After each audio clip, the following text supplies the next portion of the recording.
El psicoanálisis de niños, por Melanie Klein. 5. Parte 1. Técnica del análisis del niño. 2. La técnica del análisis temprano. En el primer capítulo de este libro he tratado de mostrar, por una parte, cuáles son aquellos mecanismos psicológicos que operan en el niño pequeño, distintos de los que hemos analizado en los adultos, y, por otra parte, el paralelo que existe entre los dos. He explicado que son estas diferencias y estas similitudes las que exigen una técnica especial y las que me han llevado a desarrollar mi método de análisis del juego. En mi habitación para análisis, sobre una mesa baja, hay pequeños juguetes de tipo primitivo, muñecos y muñecas de madera, carros, carruajes, automóviles, trenes, animales, cubos y casas, y también papel, tijeras y lápices. Aún el niño comúnmente inhibido en el juego mirará por lo menos los juguetes, o los tocará, permitiéndome pronto visualizar algo de su vida compleja, ya sea por el modo como comienza a jugar con ellos o los deja de lado, o por su actitud general frente a ellos. Para tener una clara idea de los principios fundamentales de la técnica de juego, nos referiremos a un caso real. Pedro, niño de 3 años y 9 meses, era muy difícil de manejar. Estaba fuertemente fijado en su madre y era ambivalente, incapaz de tolerar frustraciones, completamente inhibido en su juego, daba la impresión de ser una criatura extremadamente tímida, plañidera y poco varonil. A veces su comportamiento era agresivo y prepotente, llevándose mal con los otros niños, y especialmente con su hermano menor. Se intentó analizarlo principalmente como una medida profiláctica, ya que en su familia habían habido casos de neurosis graves. Pero durante el curso del análisis descubrí que él también sufría de una neurosis tan grave y de un grado tal de inhibición que probablemente no hubiera sido capaz de enfrentar las dificultades de la vida escolar, y tarde o temprano se hubiera enfermado. Al comenzar su primera hora, Pedro tomó los carruajes y coches de juguete y los colocó, primero uno detrás del otro, y luego uno al lado del otro, alternando este arreglo varias veces. Tomó también un carro y un caballo, y los hizo chocar uno contra otro, de modo que las patas del caballo se golpearon, y dijo: «Tengo un nuevo hermanito que se llama Fritz». Le pregunté qué hacían los carruajes y contestó que eso no estaba bien.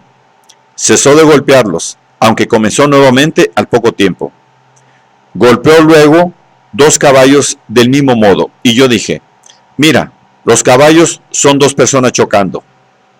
Al principio contestó que eso no estaba bien, pero aceptó luego que eran 2 personas chocando, y agregó: «Los caballos también han chocado y ahora se van a dormir». Los cubrió luego con cubos y dijo: «Ahora están muertos, yo los he enterrado». En la segunda hora arregló inmediatamente los carros y coches del mismo modo que las 2 veces anteriores, en fila india primero y luego uno al lado del otro, y al mismo tiempo golpeó 2 coches y luego 2 máquinas de tren.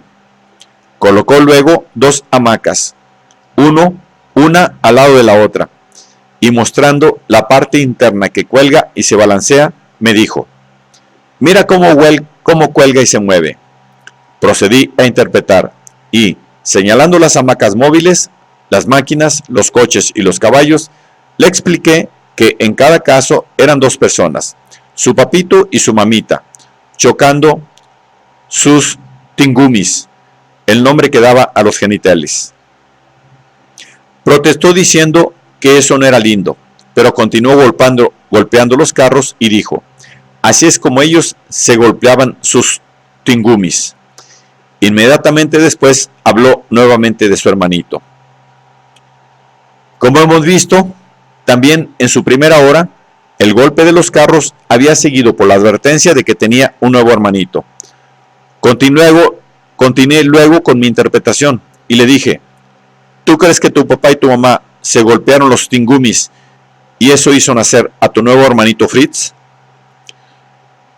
Tomó entonces otro coche y golpeó a los tres juntos. Expliqué: ese es tu tingumi. Tú querías golpearlo con los tingumis de tu papá y tu mamá.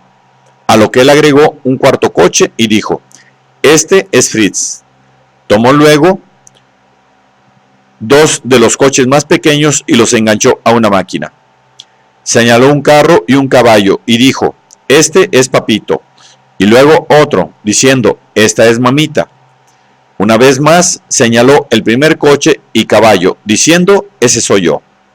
Y señalando el segundo, dijo: este también soy yo. Y así ilustró su identificación con ambos padres en el coito. Después golpeó repetidas veces los dos pequeños coches y me contó cómo él y su hermanito habían dejado entrar en su dormitorio a dos pollos para hacerlos callar, pero que habían andado por el cuarto juntos, golpeándose, y habían escupido ahí. Agregó que él y Fritz no eran niños mal educados en la calle y no escupían.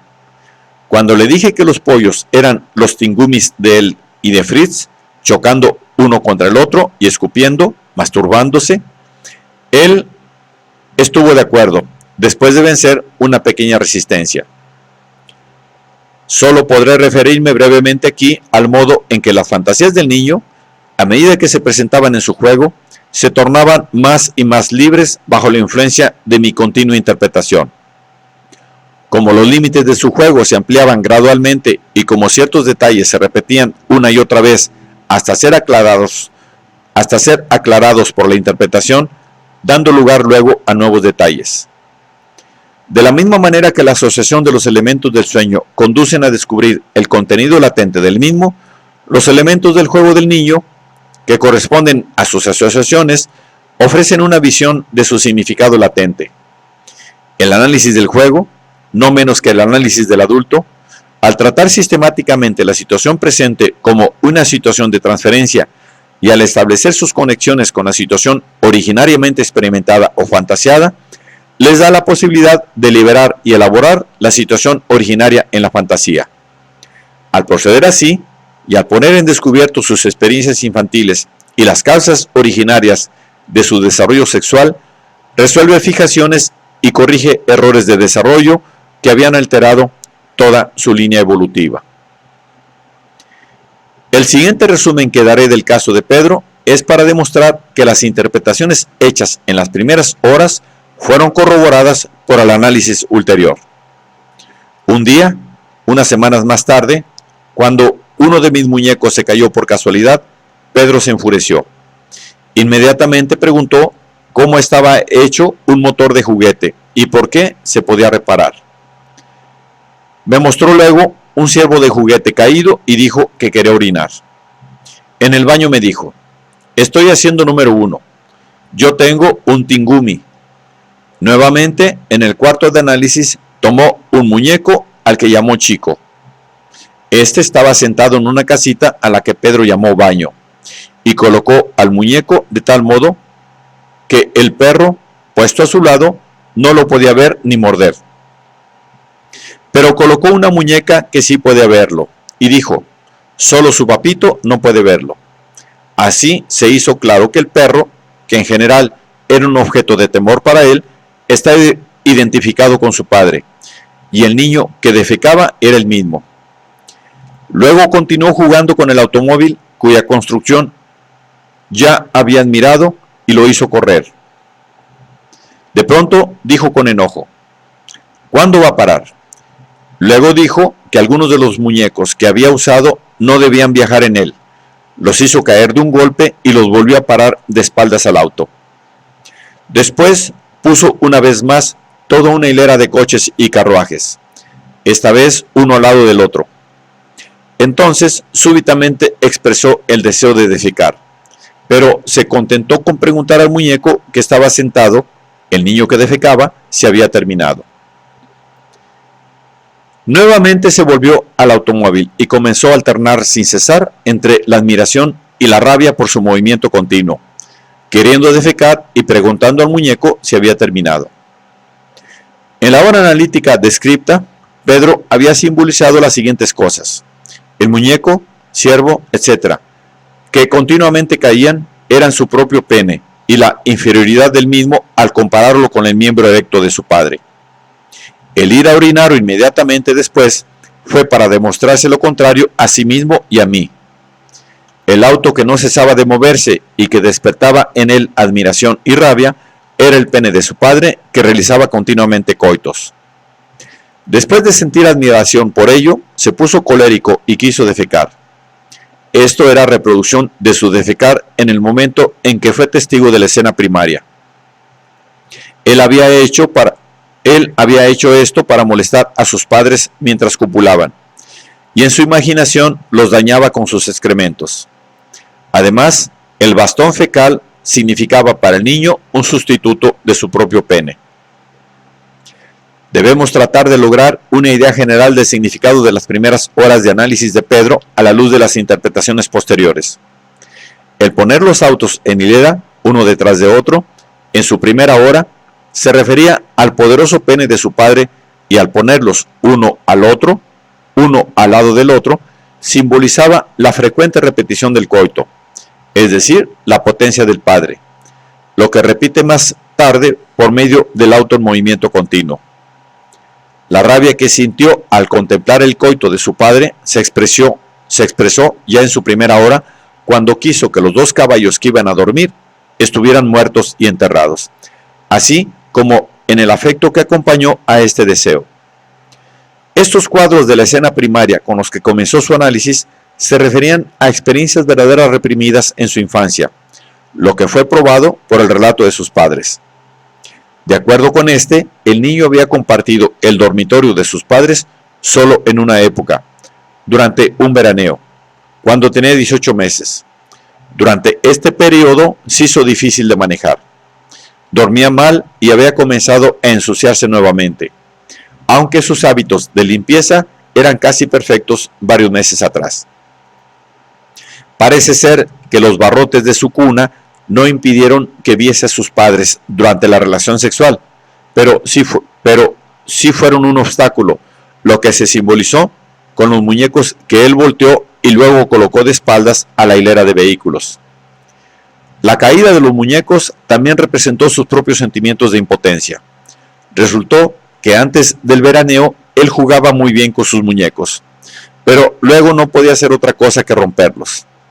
Tempranamente, en su primera hora de análisis, ilustró la conexión entre la destrucción de sus juguetes y sus observaciones del coito. En una ocasión, había puesto los autos que simbolizaban el pene de su padre en hilera, uno al lado del otro, y los había hecho andar.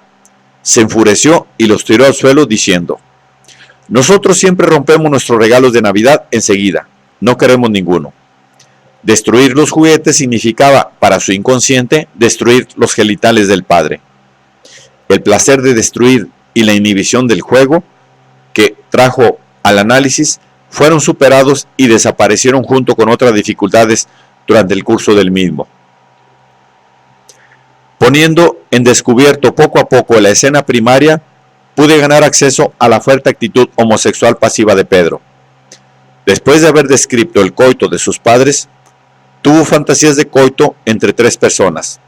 Surgió así una fuerte ansiedad, seguida de otras fantasías en las que copulaba con su padre. Estas se mostraron en un juego en el que un perro, o un automóvil, o una locomotora, teniendo todos el significado de padre, subían sobre un carro o un hombre que era el mismo. De este modo, el carro se dañaba o el hombre era mordido, y Pedro mostraba mucho miedo o gran agresividad frente al juguete que representaba al padre. Expondré ahora algunos de los aspectos más importantes de mi técnica a la luz de las observaciones realizadas en los análisis mencionados. Tan pronto como el paciente ha ofrecido un panorama interno de sus complejos, ya sea por medio de juegos, de dibujos, fantasías o simplemente por su conducta general, considero que puede y debe comenzarse con las interpretaciones.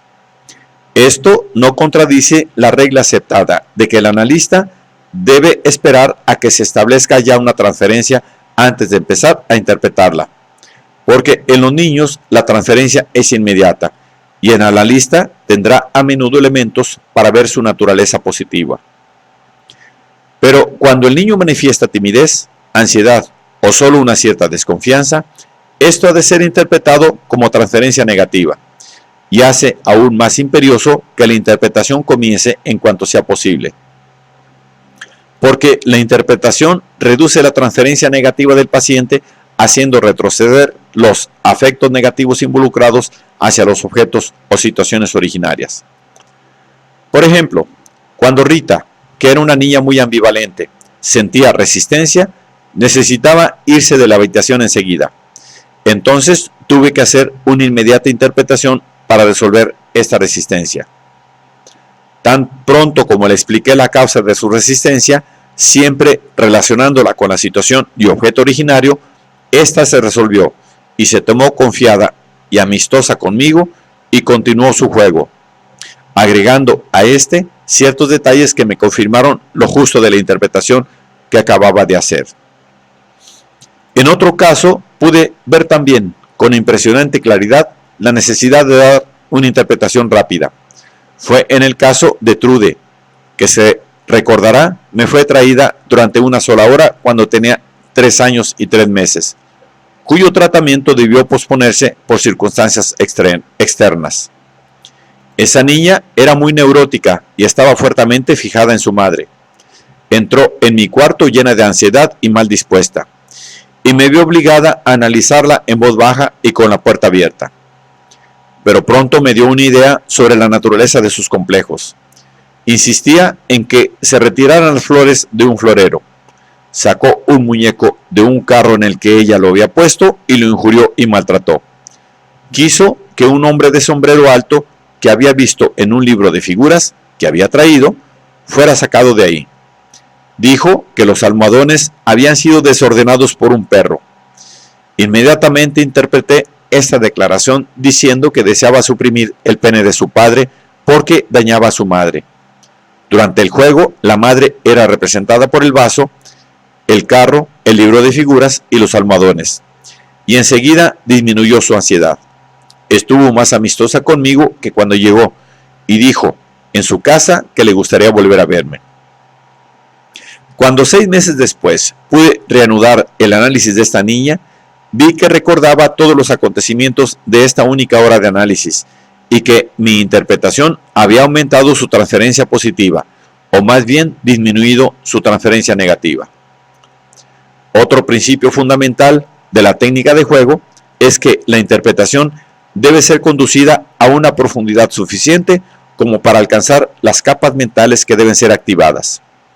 Por ejemplo, Pedro, en su segunda hora, después de haber colocado los carros uno tras otro, puso un muñeco sobre un banco al que llamó cama y arrojándolo al suelo dijo que estaba muerto y destruido. Hizo luego lo mismo con 2 muñequitos, eligiendo para tal propósito 2 que ya habían sido dañados.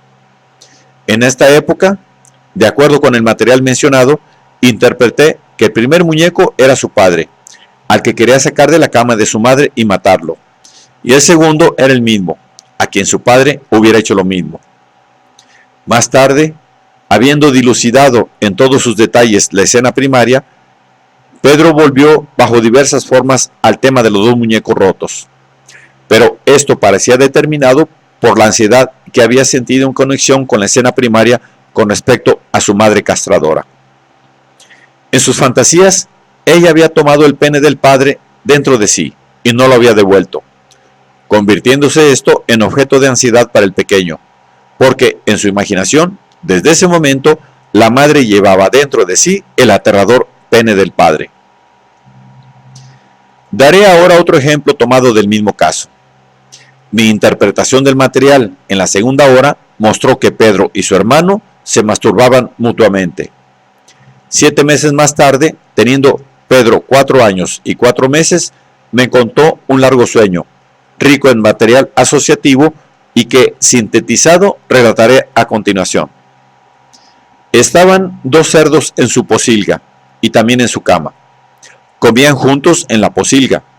Había también 2 niños en su cama en un bote, pero eran muy grandes, como el tío G, hermano adulto de su madre, y como E, una amiga mayor que ellos, a la que consideraban casi adulta. La mayor parte de las asociaciones de este sueño fueron verbales.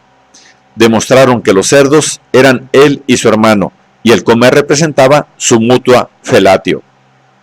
Pero representaban también a sus padres copulando. Se vio luego que sus relaciones sexuales con el hermano estaban basadas en una identificación con su madre y su padre, y en la que Pedro desempeñaba por turno el papel de cada uno de ellos.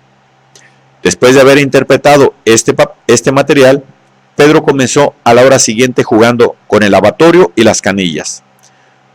Puso 2 lápices en una esponja y dijo: este es el bote en que Fritz, su hermanito, y yo nos metimos.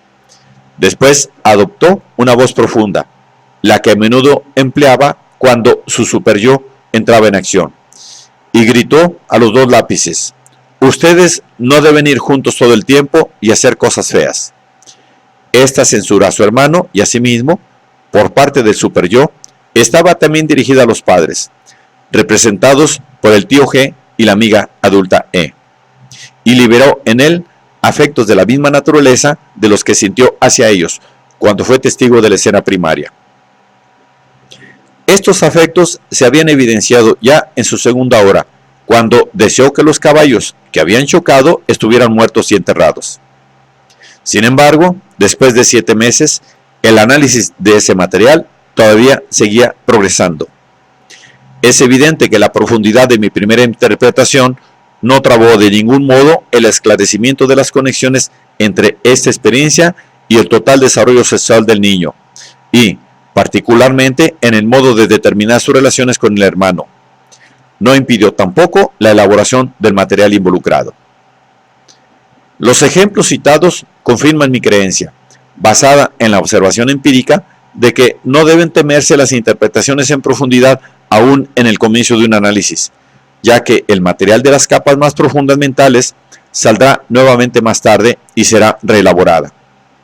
Como ya he dicho, el valor de la interpretación en profundidad es simplemente el de abrir la puerta al inconsciente, disminuyendo la ansiedad que ha sido activada y preparando el camino para el trabajo analítico. En estas páginas he señalado muchas veces que la capacidad del niño para hacer su transferencia es espontánea. Creo que esto es debido en parte al hecho de que la ansiedad sentida por el niño es comparativamente más aguda que la del adulto, y por lo tanto es mayor su aprehensión. Uno de los mayores, si no el mayor, trabajo psíquico que el niño deba llevar a cabo y que toma la mayor parte de su energía mental es dominar su ansiedad. Por lo tanto, su inconsciente está primeramente interesado en aquellos objetos que alivian o excitan su ansiedad, y de acuerdo con esto, producirá hacia ellos una transferencia positiva o negativa. En los niños pequeños, la transferencia negativa se expresa a menudo inmediatamente como franco miedo, mientras que en los más grandes, especialmente en el periodo de latencia, toma la forma de desconfianza, reserva o simple disgusto. En su lucha contra el miedo a los objetos más cercanos, el niño tiende a referir este temor a objetos más distantes, ya que el desplazamiento es un modo de tratar la ansiedad, y a ver en ellos un representante de su padre y madre malos. Por esto, el niño realmente neurótico, en el que predomina el sentimiento de estar bajo una constante amenaza de peligro, es decir, que espera siempre encontrarse con el padre o madre malos, reaccionará con ansiedad ante todos los extraños. No debemos perder de vista la presencia de esta aprehensión en niños pequeños e incluso en cierto grado en los más crecidos. Aun cuando comienzan por manifestar una actitud positiva frente al análisis, debemos prepararnos a la manifestación de una transferencia negativa muy pronto, tan pronto como aparece un material complejo. Inmediatamente que el analista descubre signos de esta transferencia negativa, debe asegurar la continuación del trabajo analítico, establecer la situación analítica, relacionándola a él mismo y retrotrayéndola al mismo tiempo a objetos y situaciones originarias por medio de interpretaciones, y resolviendo así cierta cantidad de ansiedad. Su interpretación puede gravitar en algún punto de urgencia en su contenido inconsciente y abrir así una vía de entrada al inconsciente. El punto de urgencia se hará evidente por la multiplicidad y frecuente repetición, a menudo bajo diversas formas, de las representaciones del mismo pensamiento de juego. En el caso de Pedro, por ejemplo, vimos en su primera hora de análisis el arreglo alternado de vehículos y el continuo chocar de caballos, carros, etc. Y también por la intensidad de los sentimientos ligados a estas representaciones, porque esto es una medida del afecto que corresponde a su contenido. Si el analista descuida la urgencia de material de esta clase, a menudo el niño abandona el juego o muestra una fuerte resistencia o aún ansiedad manifiesta, y frecuentemente mostrará el deseo de abandonar el análisis. Así, con una interpretación hecha a tiempo, es decir, cuando se interpreta el material tan pronto como es posible, el analista puede cortar la ansiedad del niño o reducirla también en pequeños casos, o reducirla también en aquellos casos en los que el análisis ha comenzado con una transferencia positiva. Cuando lo sobresaliente desde el comienzo es una transferencia negativa, o cuando la ansiedad o la resistencia aparecen enseguida, hemos visto ya la absoluta necesidad de interpretar lo antes posible. De lo dicho se desprende que lo importante es no solo la oportunidad de la interpretación, sino también su profundidad. Cuando tenemos en cuenta la premura del material presentado, nos vemos obligados a determinar el origen no solamente del contenido de la representación, sino también de la ansiedad y sentimiento de culpa asociados y su relación con las capas mentales movilizadas.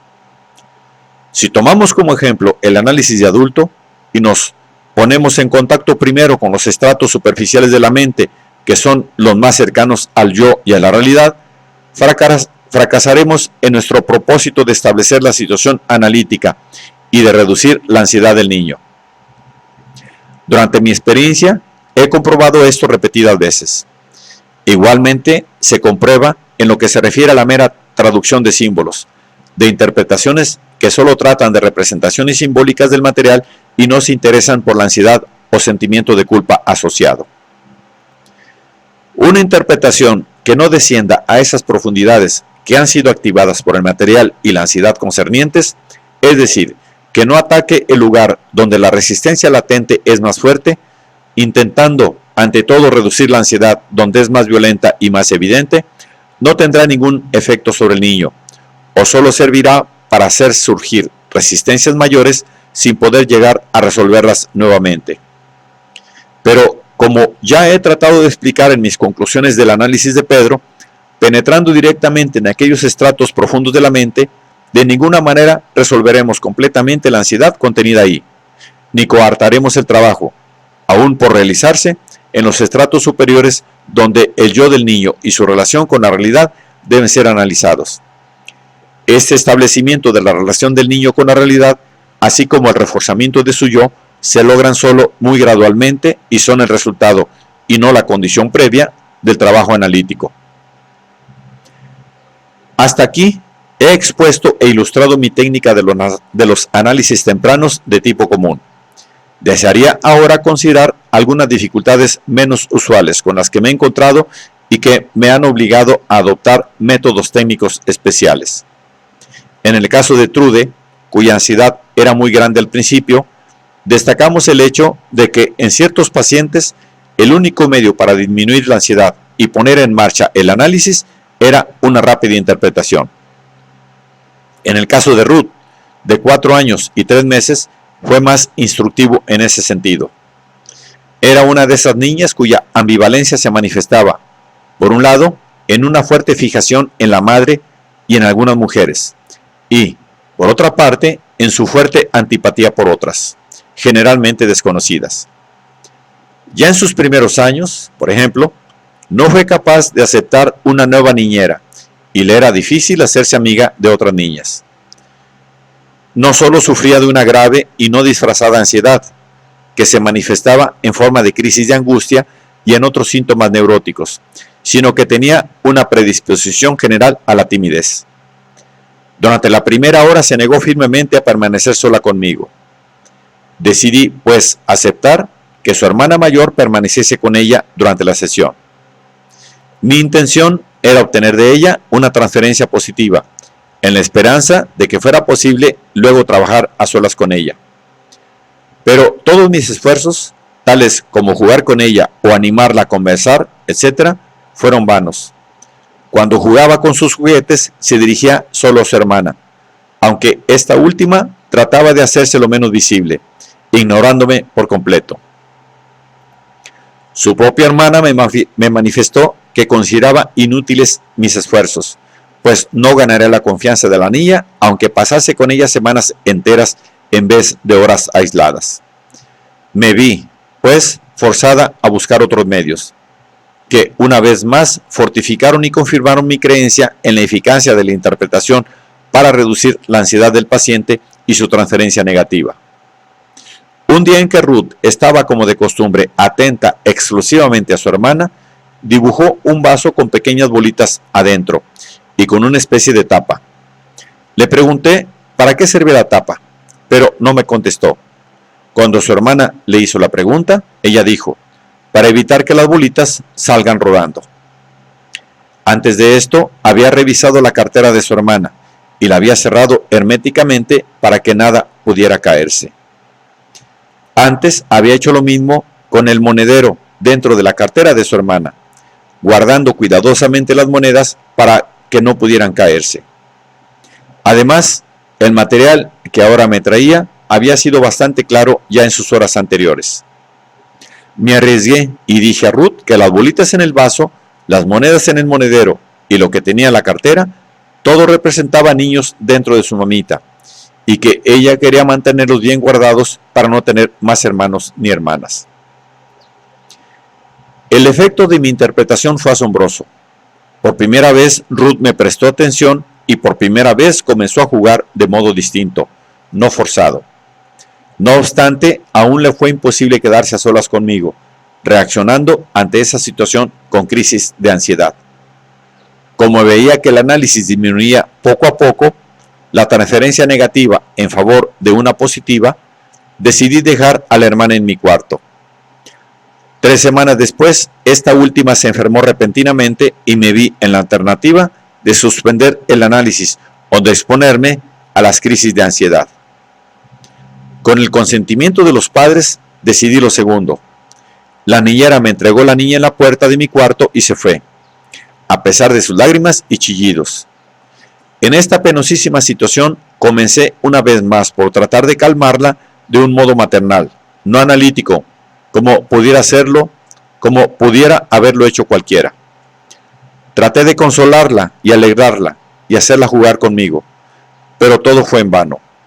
Solo logré que me siguiera hasta el interior de mi cuarto, pero una vez ahí no pude hacer nada con ella. Se puso casi lívida, gritando y manifestando signos evidentes de una fuerte crisis de ansiedad. Mientras tanto, me senté frente a la mesa de juego y comencé a jugar sola, diciéndole a la niña que, asustada, se había sentado en un rincón todo lo que estaba haciendo. Por una inspiración súbita, tomé como tema de juego el material que ella misma había usado en la hora anterior. Al finalizar la misma, ella había jugado alrededor del lavatorio y había alimentado a sus muñecas dándoles enormes jarras de leche, etc. Hice ahora la misma cosa que ella. Puse a dormir una muñeca y dije a Ruth que yo le iba a dar algo de comer y le pregunté qué era lo que se le debía dar. La pequeña interrumpió su llanto para contestar leche, y advertí que hizo un movimiento hacia su boca con 2 de sus dedos, que ella tenía costumbre de chupar antes de dormir. Pero rápidamente los separó. Le pregunté si quería chuparlos, y dijo, sí, pero de verdad. Comprendí que necesitaba reconstruir el hecho tal como sucedía siempre en su casa. La acosté sobre el sofá y, a su pedido, la tapé. Enseguida comenzó a chuparse los dedos.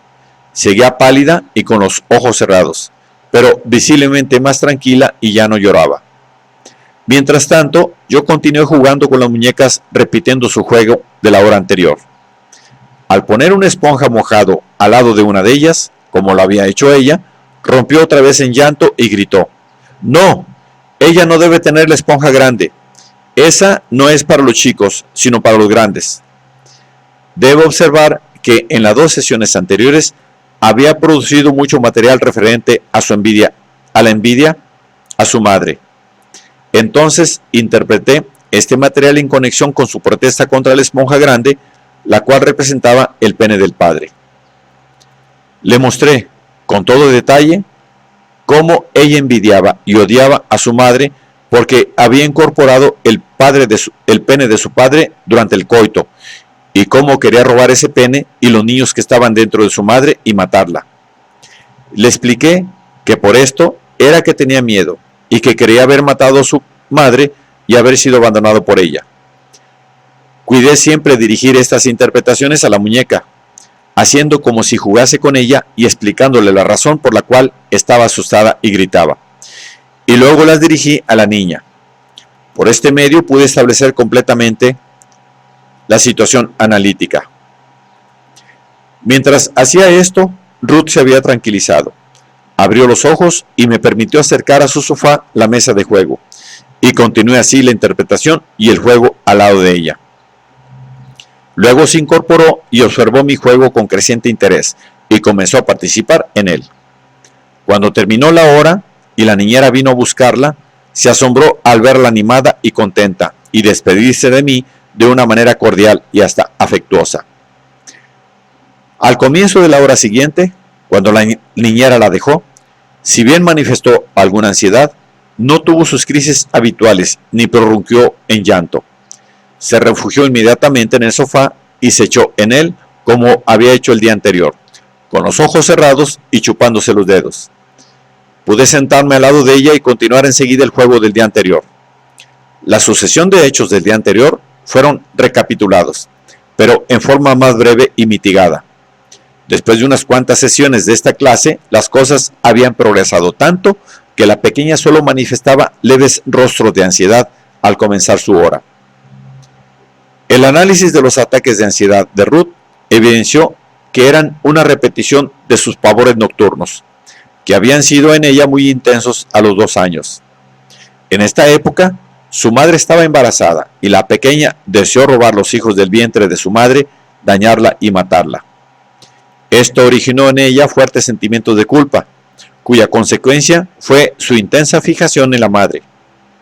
Cuando cada noche se despedía para ir a dormir, esto significaba para ella un adiós para siempre.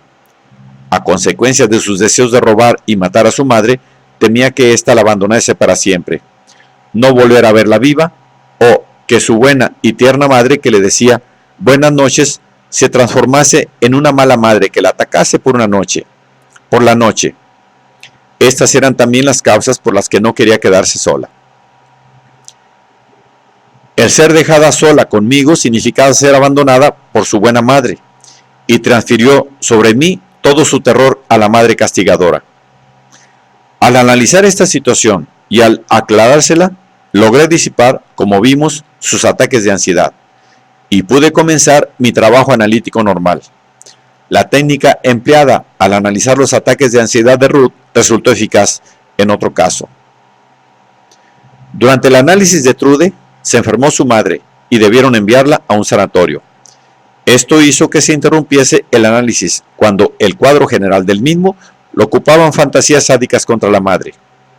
Ya hemos visto en qué forma esta niña de 3 años y 9 meses realizaba estas escenas de agresión delante de mí y cómo, vencida por la ansiedad que seguía a estos ataques, se escondía con los almohadones detrás del sofá. Pero no llegó nunca a una verdadera crisis de ansiedad. Cuando volvió, después del intervalo motivado por la enfermedad de la madre, tuvo, sin embargo, durante varios días seguidos, fuertes ataques de ansiedad. Estos ataques se revelaron como una reacción a sus impulsos agresivos, por el miedo que sentía por ellos. Durante estas crisis, Trude, al igual que Ruth, adoptaba una postura peculiar, la misma que tenía en su casa a la hora de dormir. Cuando comenzaba a tener ansiedad, se deslizaba a un rincón apretando fuertemente contra ella los almohadones, a los que a menudo llamaba a sus hijos, se chupaba los dedos y se orinaba. Aquí también, cuando logré interpretar su ansiedad, cesaron los ataques. Mi experiencia posterior, así como la de M.N. Searle y otras analistas de niños, ha confirmado la eficacia de estas medidas técnicas también en otros casos. En los años de trabajo transcurridos desde el tratamiento de estos dos casos, he podido concretar que el requisito previo esencial para un análisis temprano, lo mismo que para todo análisis en profundidad en cualquier niño mayor, es captar el material presentado. Una valoración exacta y rápida del significado de ese material, tanto en lo que se refiere a esclarecer la estructura del caso como a su relación con el estado afectivo del paciente en el momento y, sobre todo, una rápida percepción de la ansiedad latente y del sentimiento de culpa que contiene, son las condiciones primarias para realizar una interpretación justa, es decir, una interpretación hecha a tiempo y lo suficientemente profunda como para llegar al nivel mental activado por la ansiedad. La aparición en el análisis de crisis de ansiedad puede reducirse a un mínimo si esta técnica es fielmente aplicada. Si estas crisis o ataques de ansiedad llegaran a producirse al comenzar el tratamiento, sin embargo, como podría suceder con niños neuróticos que sufren tales ataques en la vida diaria, el empleo fiel y sistemático de este método comúnmente reduce rápidamente la ansiedad y hace posible conducir normalmente el análisis. Los resultados obtenidos analizando las crisis de ansiedad evidencian también la validez de algunos fundamentos de la técnica de juego. Se recordará que en el caso de Trude, aunque el material iba acompañado de intensa ansiedad, desde el principio pude analizarla sin que apareciesen crisis regulares, porque pude hacer continuas interpretaciones en profundidad en primer lugar y permití que la ansiedad se liberase en pequeñas dosis, disminuyéndola gradualmente. El análisis de Trude debió ser interrumpido en un momento desfavorable y en circunstancias difíciles por enfermedad de la madre. Cuando volvió al análisis, la ansiedad se había acumulado tanto que tuvo verdaderas crisis de ansiedad. Después de unas pocas sesiones, estas crisis cesaron por completo, dando lugar solamente a rastros de ansiedad. Añadiré algunas observaciones teóricas referentes a estas crisis de ansiedad. Ya he hablado de su carácter, como repetición del pavor nocturno, y me he referido a la posición adoptada por la paciente en dichos ataques, o más bien en su intento de dominarlos, y he señalado que eran la repetición de las situaciones de ansiedad sufridas por el niño en la cama durante la noche. Pero he mencionado también una específica situación de ansiedad temprana, que parece ser el fundamento de ambos: pavor nocturno y crisis de ansiedad. Mis observaciones en los casos de Trude, Ruth y Rita, junto al conocimiento adquirido en los últimos años, me han permitido reconocer la existencia de una ansiedad o situación de ansiedad que es específica en las niñas y el equivalente de la ansiedad de castración sentida por el varón. Esta situación de ansiedad culmina en la idea de que la madre ha destruido el cuerpo de la niña, ha anulado su contenido y ha retirado los niños de ahí. Este tema será ampliamente tratado en la segunda parte de este libro. Solo he querido señalar al lector la coincidencia entre los datos que he podido recoger en mis primeros análisis y una o dos afirmaciones de Freud hechas en Inhibición, Síntoma y Angustia, donde sostiene que el equivalente del miedo a la castración en el niño es, en la niña, el miedo a la pérdida de amor. El material ofrecido por el análisis de niñas pequeñas me mostró claramente que hay en ellas un miedo de ser abandonadas por la madre, el miedo de quedarse solas. Pero este miedo va aún más lejos. Se basa en los impulsos agresivos frente a la madre y en los deseos de matarla y robarla, que arrancan de los tempranos estadios del conflicto de Edipo. Estos impulsos conducen no solo a la ansiedad o miedo a ser atacadas por su madre, sino al miedo de que ésta las abandone o muera. Volvamos ahora a los problemas técnicos.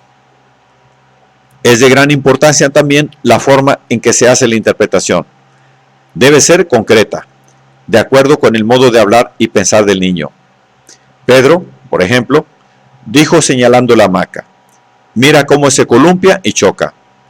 Cuando yo le contesté que era así como chocan los tingumis de papá y mamá, él lo aceptó sin la menor dificultad. Doy otro ejemplo. Rita, de 2 años y 9 meses. Me contó que sus muñecas le habían molestado mientras dormía. Ellas insistían en repetir a Hans, el hombre del subterráneo, un muñeco sobre ruedas, usted siga manejando su tren subterráneo. En otra ocasión, colocó un cubo triangular a un lado y dijo que eso era una mujercita. Luego tomó un martillo, nombre que ella dio a un cubo largo, y con él pegó a la caja de cubos precisamente en el lugar donde solo había papel, de modo que hizo un agujero, y dijo, cuando el martillo pegó fuerte, la mujercita se asustó mucho. Hacer correr un tren subterráneo y pegar con el martillo representaba el coito de sus padres, que ella había presenciado hasta casi los 2 años. Mi interpretación: tu papito pegó así fuerte dentro de tu mamita con su martillo y tú estabas muy asustada. Se adaptaba exactamente a su modo de pensar y hablar. Describiendo mi técnica de análisis, me he referido a menudo a los pequeños juguetes que pongo a disposición de los niños. Querría exponer brevemente por qué son útiles estos juguetes en mi técnica de juego. Su pequeñez, su número, su gran variedad, así como su simplicidad, hacen posible que se presten a los más variados usos, dando mayor margen a juegos representativos. Estos juguetes parecen adecuarse a la expresión de sus fantasías y experiencias en todo detalle. Los diferentes pensamientos de juego del niño y los afectos asociados, que nosotros inferimos en parte del tema de sus juegos y en parte por la observación directa, son presentados uno al lado del otro y en un margen reducido, permitiéndonos tener una visión general de las conexiones generales y dinámicas de los procesos mentales que hemos hecho emerger, y cómo a menudo la continuidad espacial simboliza la continuidad temporal. También podemos deducir la ordenación en tiempo de las diversas fantasías y experiencias. De todo lo dicho, podría suponerse que lo único que tenemos que hacer para analizar a un niño consiste en dejar los juguetes frente a él, para que empiece inmediatamente a jugar con ellos, sin inhibiciones ni dificultades. Pero eso no es lo que ocurre en realidad. Tal como he dicho, muchas veces las inhibiciones de juego son muy frecuentes, en mayor o menor grado, y constituyen un síntoma neurótico común. Pero es precisamente en estos casos cuando falla otra forma de conexión, cuando se valora la utilidad de los juguetes para iniciar un análisis. Rara vez sucede que un niño, por inhibido que sea, en sus juegos no mire los juguetes, o toque uno u otro, o haga algo con ellos. Puede que enseguida suspenda sus juegos, como hizo Trude, pero ya hemos tomado conocimiento de su inconsciente y tenemos una base para comenzar la labor analítica, sabiendo cómo empezó el juego y en qué punto se presentó la resistencia, cómo ha reaccionado ante esta resistencia, qué comentario usual hizo en ese momento, etc. El lector ya ha podido ver en el análisis, mediante la interpretación, hacemos al niño más libre para expresar los contenidos de representación, haciéndose el material más abundante y más útil, y reduciéndose la inhibición en el juego. Los juguetes no son los únicos requisitos del análisis del juego. Hay que tener una cantidad de material ilustrativo en la habitación. Lo más importante es el lavatorio con agua corriente. Por lo general, se utiliza en una etapa ulterior del análisis, pero resulta entonces de gran importancia. El niño pasará por una fase completa de su análisis jugando con el lavatorio, debiendo tener también una esponja, un vaso de vidrio, 1 o 2 barquitos, 1 o 2 cucharas y papel. Estos juegos con agua nos aportan una profunda visión de las fundamentales fijaciones pregenitales del niño y son un medio para ilustrar sus teorías sexuales, dándonos una relación entre sus fantasías sádicas y formaciones reactivas y mostrando la conexión directa entre sus impulsos pregenitales y genitales. En muchos análisis, dibujar o recortar papel toma la mayor parte del tiempo. En otros, especialmente las niñas, se pasa parte del tiempo haciendo ropas y adornos para ellas, para sus muñecas o para los animales de juguete, engalanándose con cintas o adornos. Cada niño tiene a mano papel, lápices de color, un cuchillo, tijeras, agujas, hilo, lana, trocitos de madera y soga. A menudo el niño trae sus propios juguetes. Es evidente que la simple enumeración de objetos no agota las posibilidades.